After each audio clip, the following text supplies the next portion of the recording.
Assalamualaikum warahmatullahi wabarakatuh. Welcome back to my channel. Halo teman-teman Pandu Renata Official Channel. Bertemu lagi di channel kita. Kali ini kita akan membahas kembali seputar seleksi P3K tahun 2022. Kita akan bahas ya, untuk pertemuan kali ini adalah persiapan untuk tes P3K tahun 2022.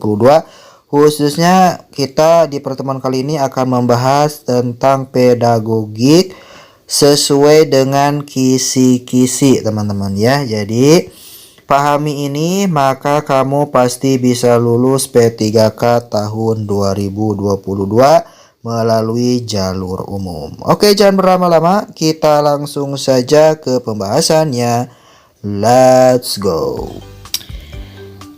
Baik teman-teman, kita akan bahas poin per poin ya teman-teman. Di sini kita nanti akan batasi durasi saja ya teman-teman. Mungkin ini kita akan bagi beberapa bagian ya teman-teman untuk membahas pedagogik agar bisa lebih paham dan bisa lebih dimengerti. Jadi kami tampilkan adalah soal pedagogik berdasarkan kisi-kisi, dan juga ini keluar ya, banyak keluar di soal kemarin di tes P3K tahap 1 dan juga tahap 2 teman-teman ya. Nah, ini adalah P3K guru untuk pedagogik ya, hampir seluruh jurusan pedagogiknya sama ya kisi-kisinya, yaitu ada kompetensi dan juga capaian ya teman-teman di sini, dan indikator.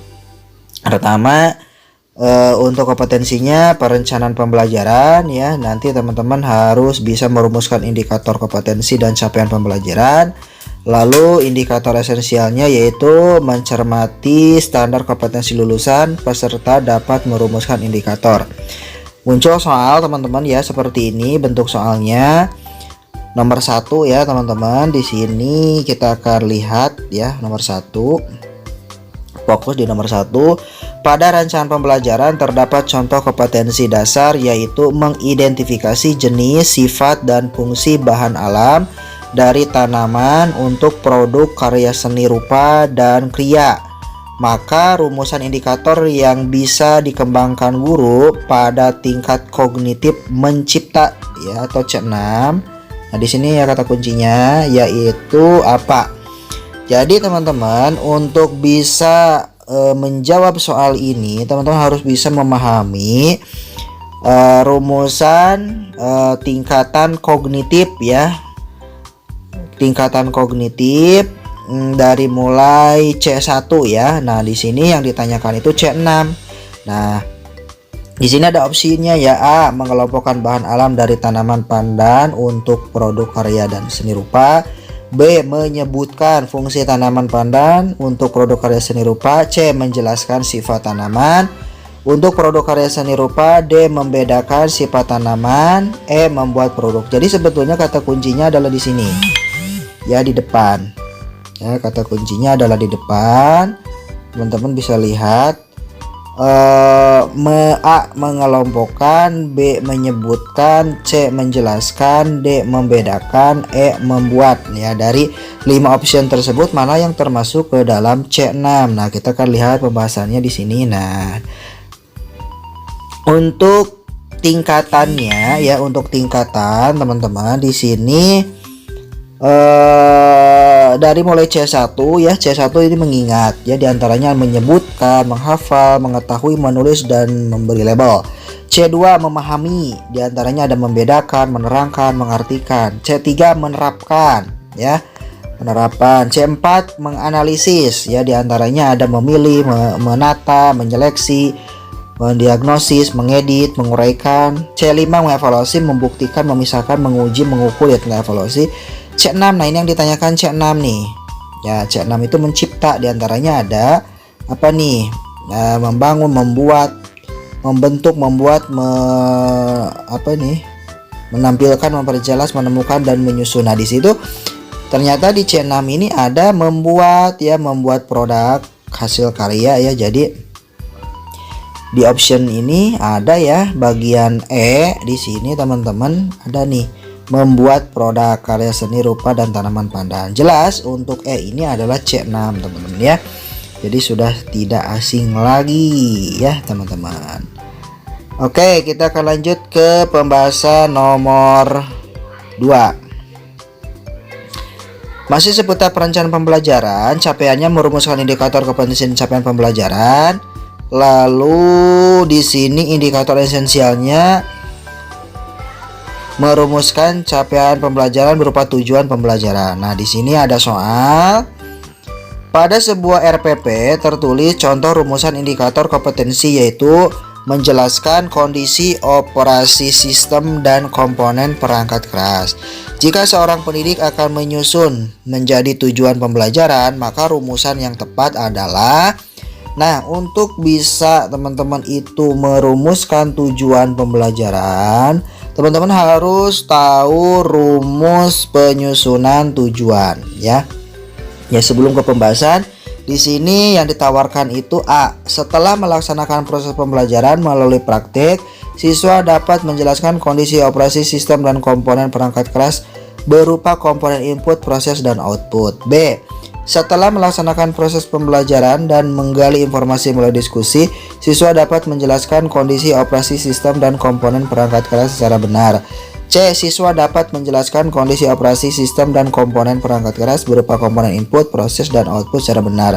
D. Menjelaskan kondisi operasi sistem dan komponen perangkat keras, komponen input, proses, dan output tanpa melihat catatan. Nah, kita tahu bahwa komponen dari tujuan pembelajaran itu ada istilah A, B, C, D ya. Nah di sini untuk A, B, C, D itu apa? Nah, di sini ada penjelasannya.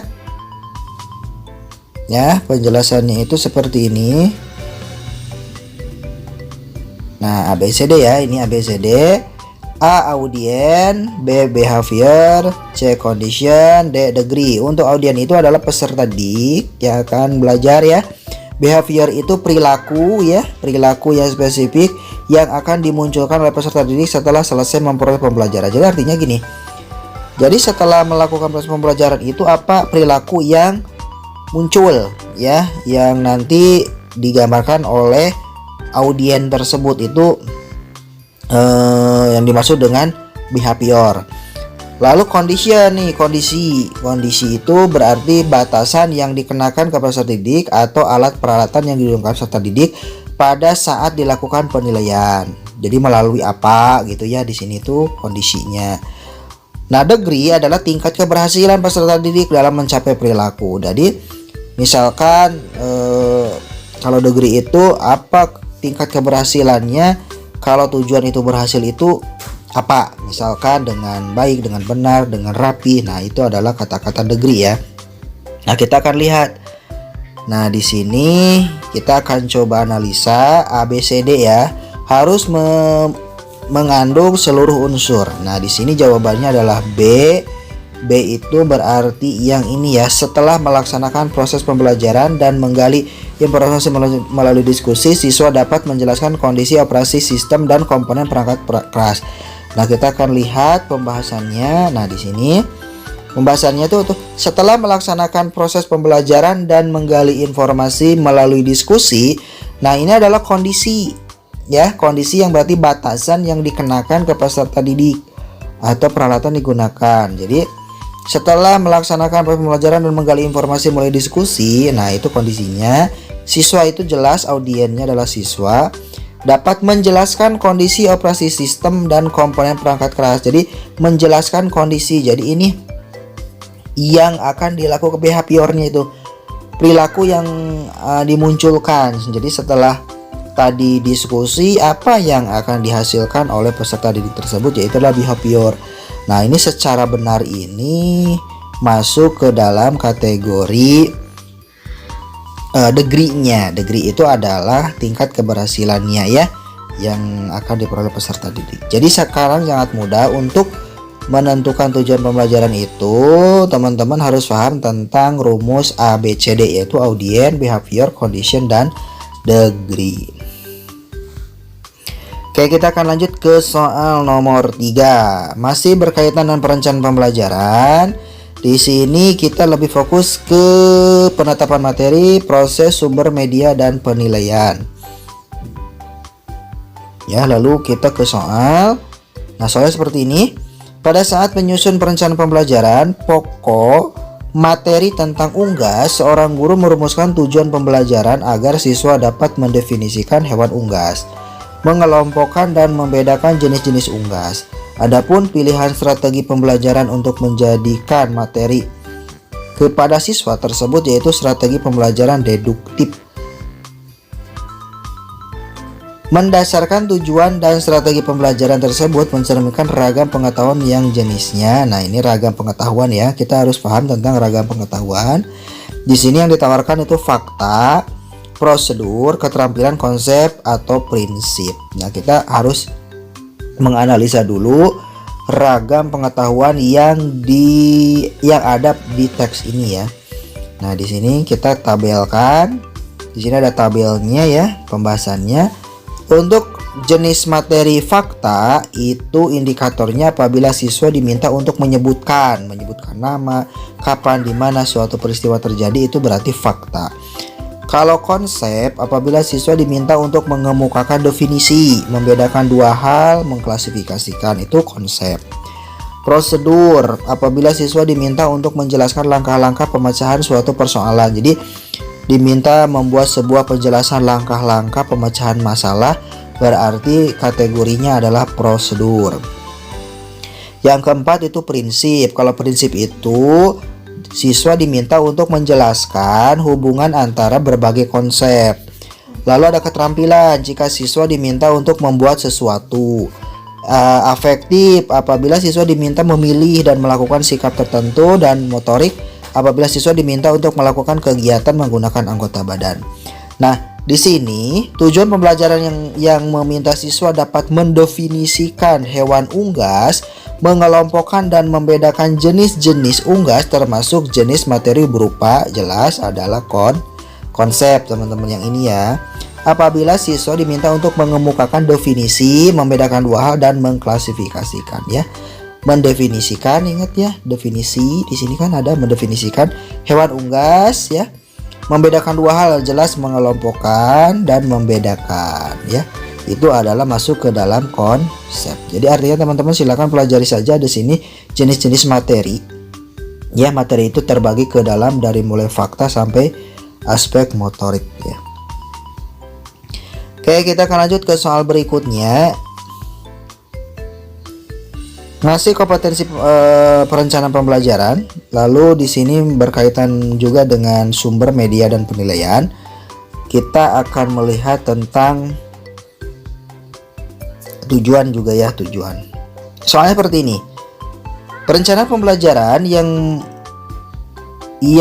menekankan pada proses keterlibatan peserta didik secara penuh untuk dapat menemukan materi yang dipelajari dan dihubungkan dengan situasi kehidupan sehari-hari, sehingga mendorong peserta didik dapat menerapkan dalam kehidupan mereka. Jadi kata kuncinya ini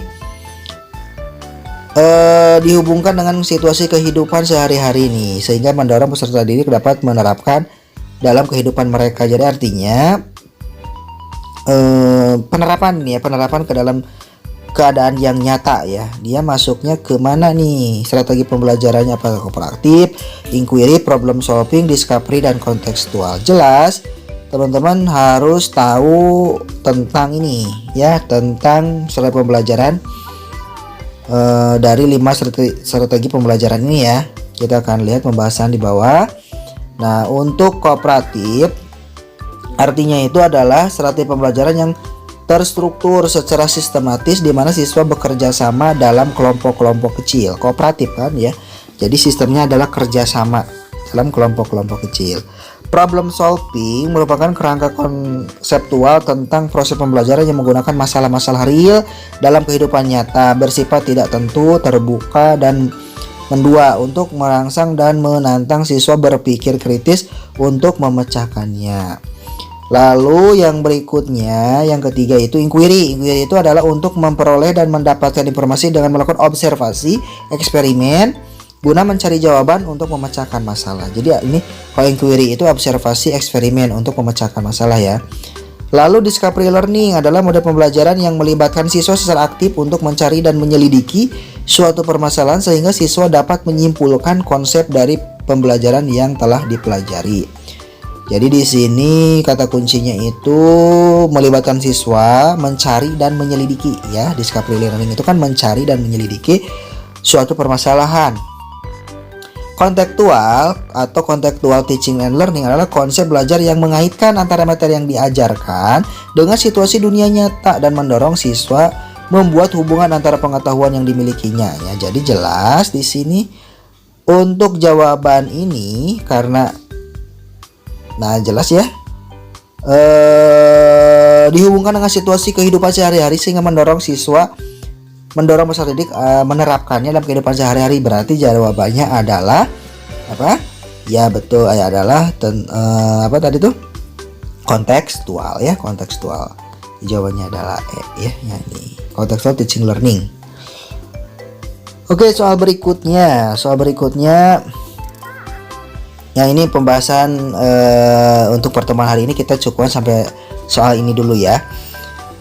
Oke, kompetensinya masih perencanaan pembelajaran. Capaian pembelajarannya itu menetapkan materi, proses, sumber, media, dan penilaian masih sama. Hanya saja di sini soal yang berbeda. Oke, soalnya seperti ini nomor 5. Saat merancang pembelajaran, seorang guru ingin menyederhanakan konsep atau prinsip hukum yang kompleks sehingga dapat memperjelas penyajian pesan secara tertulis. Media apa yang paling tepat dipilih oleh guru? Oke, jadi kata kuncinya adalah merancang pembelajaran ya. Ingin menyederhanakan. Menyederhanakan konsep ya. Jadi konsep-konsep yang kompleks ingin diperjelas ya. Jadi jelas ini apa yang harus digunakan ya. Di sini apakah bagan, alat permain edukatif, flipchart, foto, atau gambar. Ingat, ini sama dengan kesimpulan ya. Jadi dari yang sifatnya global, besar, lalu dia akan ubah ke yang lebih spesifik, yang lebih kecil ya. Kita bisa menggunakan apa? Ya, bagan, alat permainan edukatif, flipchart, foto, atau gambar ya. Kita bahas satu persatu. Di sini adalah media-media pembelajaran. Pertama ada media foto. Kelebihannya sifatnya konkret, dapat mengatasi batasan ruang waktu, mengatasi keterbatasan, dapat memperjelas suatu masalah, murah ya. Hanya menekankan persepsi indera mata. Gambar foto kompleks ya. Gambar foto yang terlalu kompleks kurang efektif untuk kegiatan pembelajaran. Ukurannya sangat terbatas untuk kelompok besar. Syarat pembuatan media foto autentik, sederhana, ukuran relatif, mengandung gerak dan perbuatan gambar hendaklah bagus dari sudut seni. Lalu ada sketsa, gambar yang sederhana ya, sketsa, diagram. Nah ini kalau diagram itu gambar sederhana yang menggunakan garis-garis dan simbol ya. Ciri-cirinya itu simbolis, abstrak. Dapat membaca diagram, seorang harus punya latar belakang tentang apa yang didiagramkan. Sifatnya padat dan memperjelas arti ya. Bagan atau chart seperti halnya media grafis yang lain, fungsinya yaitu menyajikan ide-ide atau konsep yang sulit disampaikan. Nah biasanya dibuat lebih spesifik seperti ini ya, dapat dimengerti anak, sederhana, diganti dan waktu tertentu, dan ada daya tarik ya. Lalu yang kelima itu grafik. Ada grafik ya, sebagian suatu media visual. Grafik adalah gambar sederhana yang menggunakan titik-titik, garis atau gambar. Grafik disusun berdasarkan prinsip-prinsip matematika dan menggunakan data-data komparatif ya. Jadi seperti itu. Media grafik jelas hanya menyajikan satu ide. Setiap grafik ada jarak ruang, warna yang digunakan kontras harmonis, berjudul dan ringkas. Lalu ada AP, alat peraga edukatif. Digunakan anak untuk bermain sambil belajar gitu ya, itu AP. Jadi jawabannya adalah A. Kenapa A? Yaitu gambar, media gambar. Karena media gambar itu media foto ya, media foto. Nih kelebihannya di sini kita bisa ini ya, di sini menyesuaikan ruang ya, bisa menyesuaikan ruang ya. Dan di sini konkret lebih menunjukkan pokok masalah dibanding media verbal. Jadi artinya dia bisa memotret keadaan atau situasi yang hendak kita akan inginkan gitu ya. Jadi seperti itu ya. Jawabannya adalah maaf, bukan media foto ya. Jawabannya tuh yang A itu bagan. Maaf, bagan ya, bagan teman-teman ya. Jawabannya adalah bagan. Mohon maaf tadi kalau nomor satu ini media foto, tapi jawaban ini adalah A itu adalah bagan teman-teman. Jadi bagan itu ini, nah, menyajikan ide-ide atau konsep yang sulit disampaikan secara tertulis, dapat dimengerti dan sederhana, lugas, tidak rumit, berganti ganti pada waktu-waktu tertentu agar tetap termasa juga ya, tidak kehilangan daya tarik. Contohnya bagan organisasi, bagan alur siklus, dan lain-lain. Ya, jadi seperti itu ya teman-teman. Jadi di pertemuan kali ini kita bahas 5 soal dulu ya, 5 soal yang berkait ya, tentang pedagogik sesuai dengan kisi-kisi ya, sesuai dengan kisi-kisi. Di pertemuan berikutnya kita akan lanjutkan masih seputar pedagogik ya teman-teman. Jadi kita bahas 5 soal yang penting dan paling sering keluar ya tentang perencanaan pembelajaran, apalagi berkaitan dengan media pembelajaran tadi ya, tingkatan kognitif, terus berkaitan dengan tujuan pembelajaran, media pembelajaran, itu paling sering keluar dan pasti keluar di soal pedagogik teman-teman. Oke, itu saja dulu ya pertemuan kita hari ini. Mudah-mudahan materi yang kita sajikan bermanfaat. Dan untuk teman-teman stay terus, pantau terus channel kita, karena kita akan selalu menyajikan info-info terbaru seputar P3K dan juga tes P3K, serta pembahasan soal-soal yang tentunya pernah keluar di tes sebelumnya ya. Jadi jangan lupa untuk di subscribe, like, dan juga share ke medsos kalian. Sampai jumpa di pertemuan berikutnya. Assalamualaikum warahmatullahi wabarakatuh.